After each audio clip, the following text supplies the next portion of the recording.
दोस्तों, मैं आशीष स्वागत करता हूं आपका पैशन कंपटीशन में सीटेट के प्रीवियस ईयर पेपर की सीरीज में। आज हम लोग डिस्कस करेंगे 21 दिसंबर 2021 के ईवीएस के पेपर को। ईवीएस में आपके टोटल 30 प्रश्न पूछे जाते हैं दोस्तों, जिसमें से 15 क्वेश्चंस एनसीईआरटी से होते हैं और 15 क्वेश्चंस पेडागोजी से होते हैं। तो आज हम लोग इसके एनसीईआरटी के पोर्शन को कवर करेंगे। चलिए आइए तो स्टार्ट करते हैं क्वेश्चन नंबर 1 से। पहला प्रश्न है कि नीचे दी गई सूची पर विचार कीजिए।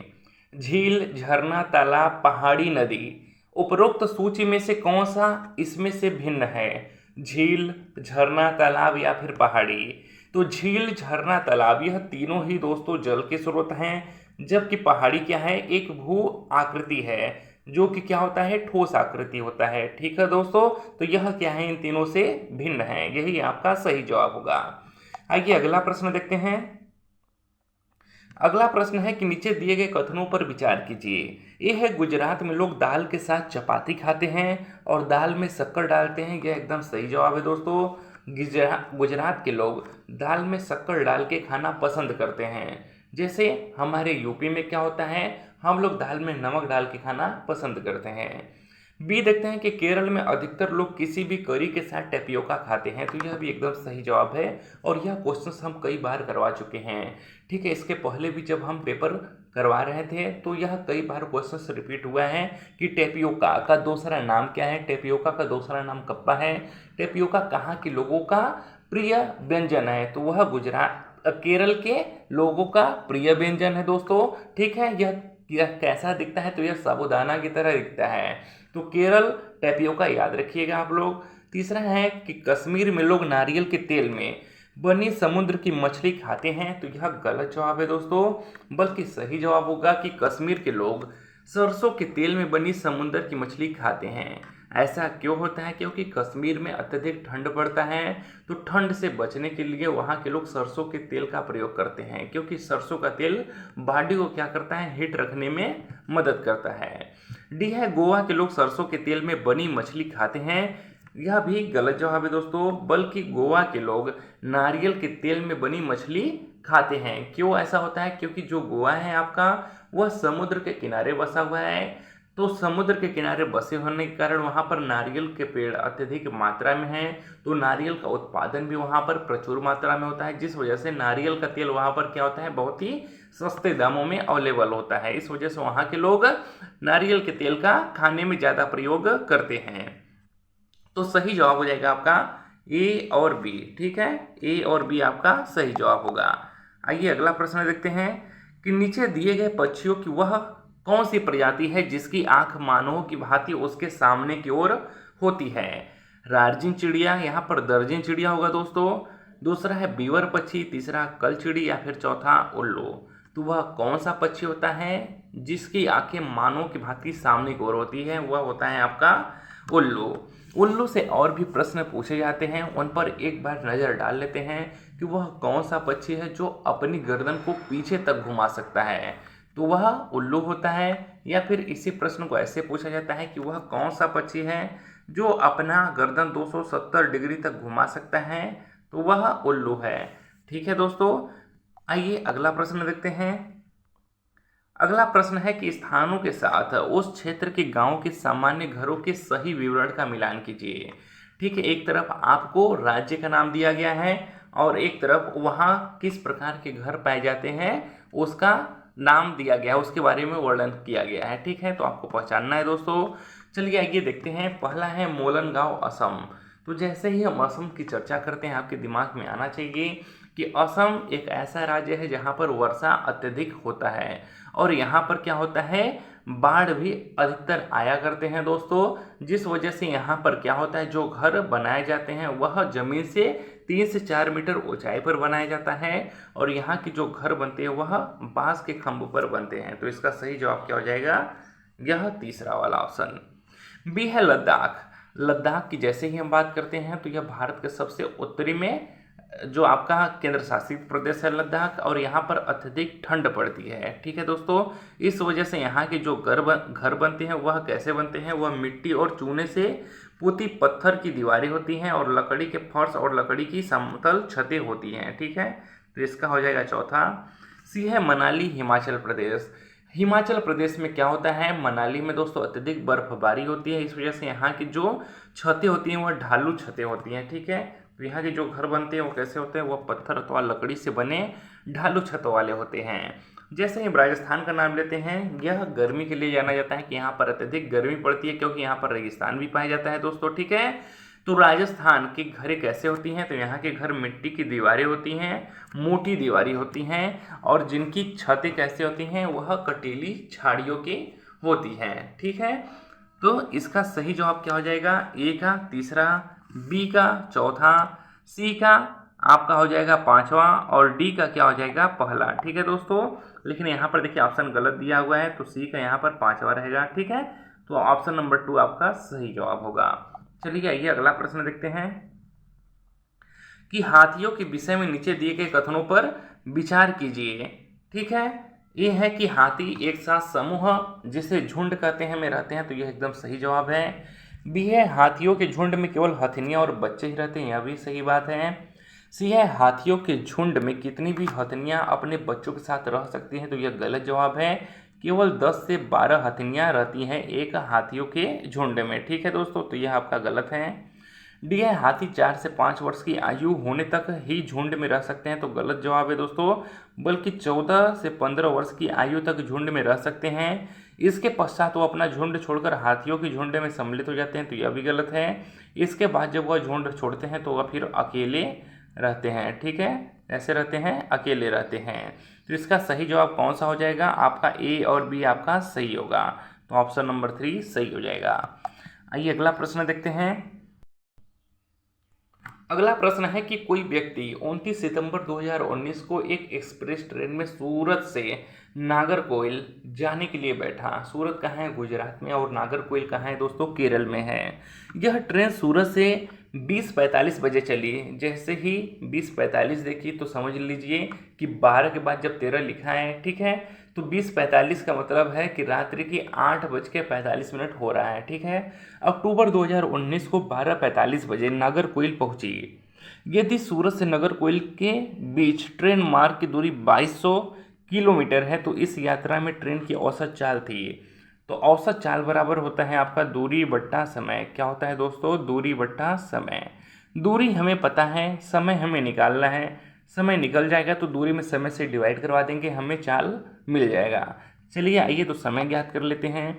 वो 29 सितंबर को कितने बजे ट्रेन चला था, 20:45 पे चला था। ठीक है, यानी कि 29 सितंबर को टोटल ट्रेन कितना चला, तो 20:45 में 15 जोड़ देंगे तो 9 बज जाएगा।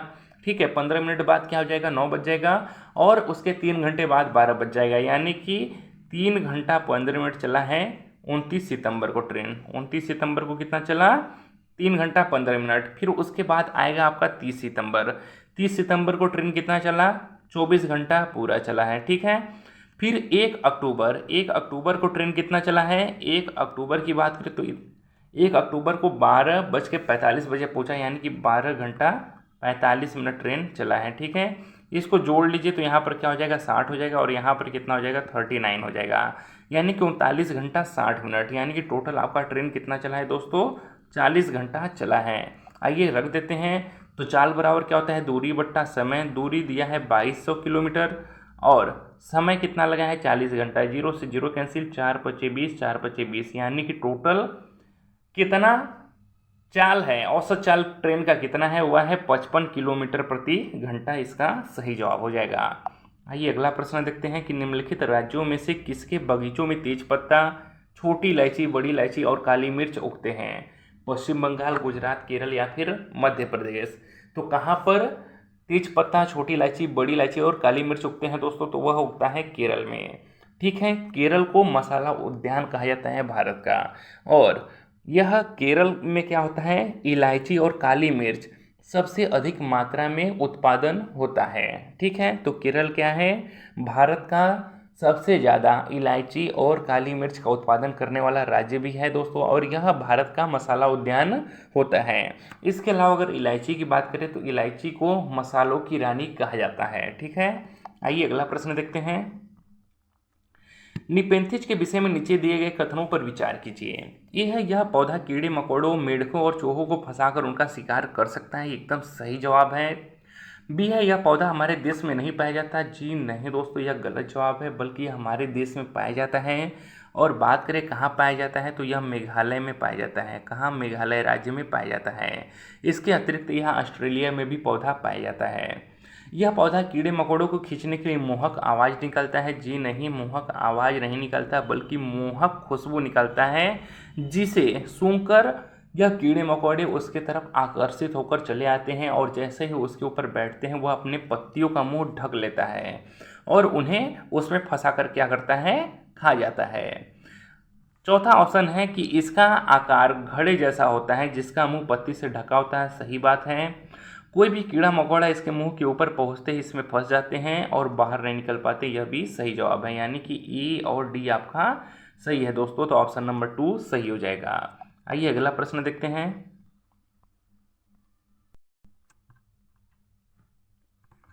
अगला प्रश्न है कि दांडी यात्रा भारत की आज़ादी से पहले की महात्मा गांधी के जीवन की एक महत्वपूर्ण घटना है। यह घटना घटित थी। कब घटित थी? 1940 में, 1932, 1927 या 1913? तो यह चारों ही ऑप्शन आपके गलत है दोस्तों। और इस प्रश्न के लिए सभी को एक अंक समान रूप से प्रदान किया गया था। ठीक है, अगर हम सही उत्तर की बात करें तो वह घटना थी 12 मार्च 1930।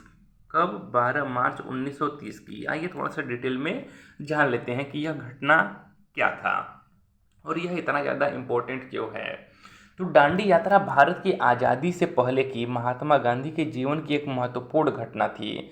यह घटना 12 मार्च 1930 की थी दोस्तों। बहुत सालों से अंग्रेजों ने आम लोगों के नमक बनाने पर रोक लगा दिया था। ऊपर से नमक पर भारी टैक्स भी लगा दिया था। इस कानून से तो लोग अपने घर के इस्तेमाल के लिए भी नमक नहीं बना सकते थे और लोगों को मजबूरी में दुकानों से महंगा नमक खरीदना पड़ता था। इस बात से लोगों में बहुत ही ज़्यादा नाराज़गी थी। तो गांधी जी उनके समर्थन में हैं और गांधी जी का कहना था कि जो चीज़ कुदरत ने हमें दी है उसे बनाने पर बंदिश कैसी। उन्होंने लोगों के साथ मिलकर अहमदाबाद से दांडी के समुद्र तट पर एक लंबी यात्रा की और इस गलत कानून को 6 अप्रैल 1930 को तोड़ा।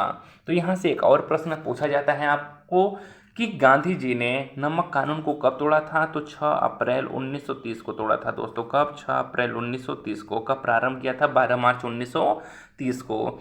चलिए आइए अगला प्रश्न देखते हैं कि नीचे दिए गए किस रोग के प्रकरण में डॉक्टर रोगियों को गुड़, आंवला और हरी पत्तियों वाले सब्जियों को खाने की सलाह देते हैं? मियादी बुखार, अनीमिया, चिकनगुनिया या फिर डेंगू?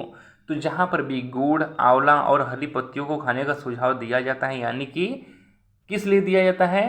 तो यह खून को बढ़ाने के लिए दिया जाता है। ठीक है दोस्तों, क्या होता है? खून और आयरन की कमी को पूरा करने के लिए इनका सलाह दिया जाता है। तो यह अनीमिया रोग के दौरान दिया जाता है। तो अनीमिया रोग के प्रकरण में डॉक्टर रोगियों को गुड़, आंवला और हरी पत्तियों वाले सब्जियों को खाने की सलाह देता है जिससे खून में हीमोग्लोबिन या आयरन की कमी को पूरा किया जा सके। आइए अगला प्रश्न देखते हैं। अगला प्रश्न है कि माउंट एवरेस्ट के विषय में निम्नलिखित कथनों पर विचार कीजिए। यह हमारे देश का भाग है? जी नहीं, यह हमारे देश का भाग नहीं है, बल्कि यह नेपाल देश का भाग है। बी, इसकी चोटी की ऊंचाई 8,900 मीटर। एकदम सही जवाब है दोस्तों। कितने बच्चे 8,850 मीटर या 8,848 मीटर याद करके बैठे होंगे? वे अपने जगह सही है, किंतु जब सीटेट में यह प्रश्न पूछा जाता है तो इसका सही उत्तर 8,900 मीटर ही माना जाता है, क्योंकि एनसीईआरटी के बुक में इसकी ऊंचाई इतनी ही दी गई है और जो एनसीईआरटी में दिया रहेगा उसी बेस पर आपकी कॉपी चेक होती है। ठीक है, तो इसका सही जवाब होगा 8,900 मीटर।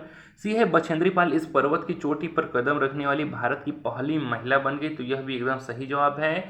डी है कि इस पर्वत की चोटी पर हमारे देश का राष्ट्रीय ध्वज सर्वप्रथम 23 मई 1994 को दोपहर को गाड़ा गया था। तो जी नहीं, बल्कि 23 मार्च। कब? 23 मार्च 1984 को दोपहर में गाड़ा गया था। किसके द्वारा? बछेंद्री पाल जी के द्वारा गाड़ा गया था। तो इसका सही जवाब बी और सी है। आइए अगला प्रश्न देखते हैं दोस्तों। अगला प्रश्न आपके डायरेक्शन से है, दिशा से है। दिशा से एक प्रश्न हर पेपर में पूछे जाते हैं, तो बहुत ही इंपॉर्टेंट है, बहुत ही इजी प्रश्न होता है दोस्तों। आइए देख लेते हैं। एक डॉक्टर का घर एक्स पर स्थित है तथा उसका अस्पताल वाई पर स्थित है। डॉक्टर के घर से अस्पताल जाने के लिए कोई सीधी सड़क नहीं है, अतः डॉक्टर पहले ए पर जाते हैं जो एक्स के ठीक पूर्व में 500 मीटर दूरी पर है। अगर हम मान लेते हैं कि डॉक्टर का घर यक्स यहाँ पर है और यहाँ से ये कहाँ है, 500 मीटर की दूरी पर यहाँ पर है। जब भी पूर्व की बात करें तो पूर्व हमेशा इस साइड होता है, याद रखिएगा। और फिर उसके बाद फिर वह बी पर जाते हैं जो ए के ठीक दक्षिण में 400 मीटर है। जब भी दक्षिण गए तो आप हमेशा किधर आएंगे, नीचे की तरफ। तो यह बी पर आ गया कितना, 400 मीटर, ठीक। फिर उसके बाद वह सी पर जाता है जो बी के ठीक पश्चिम है। तो पूरब अगर आपका इधर है तो पश्चिम किधर होगा, इस साइड होगा। पश्चिम में कितना जाता है, 90 मीटर जाता है, ठीक है दोस्तों। तो वह सी पर पहुंच गया। और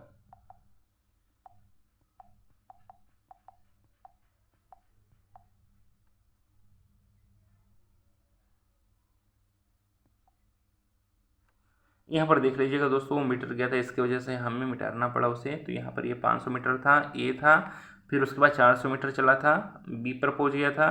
फिर उसके बाद पश्चिम में चला था, सी, फिर पहुँच गया था कितना, 90 मीटर, ठीक है। फिर उसके आगे क्या है, अंत में वह अपने अस्पताल पर पहुंचते हैं जो सी के ठीक उत्तर में 80 मीटर दूरी पर है, ठीक है। तो सी से उत्तर में चलेंगे तो 80 मीटर यहाँ पर है दोस्तों, ठीक। और यहाँ पर कहाँ पर पहुँच गए, अपने अस्पताल पर। तो आपको बताना क्या है, अस्पताल के सापेक्ष डॉक्टर के घर की सही दिशा, यानी कि अस्पताल के सापेक्ष डॉक्टर के घर की सही दिशा बताना है। तो ऊपर क्या होता है, आपका उत्तर होता है दोस्तों। इस साइड क्या होता है, पश्चिम होता है। इन्हीं दोनों के बीच में डॉक्टर का क्या है, घर है, उत्तर और पश्चिम के बीच में। तो यह डायरेक्शन क्या हो जाएगा, आपका उत्तर पश्चिम हो जाएगा, ठीक है। तो इसका सही जवाब क्या हो जाएगा, उत्तर पश्चिम हो जाएगा। आइए अगला प्रश्न देखते हैं कि रेगिस्तानी ओक नामक पेड़ के बारे में कौन सा कथन सही नहीं है। पहला, इसमें पत्तियों की जगह कांटे होते हैं, यह एकदम सही बात होता है।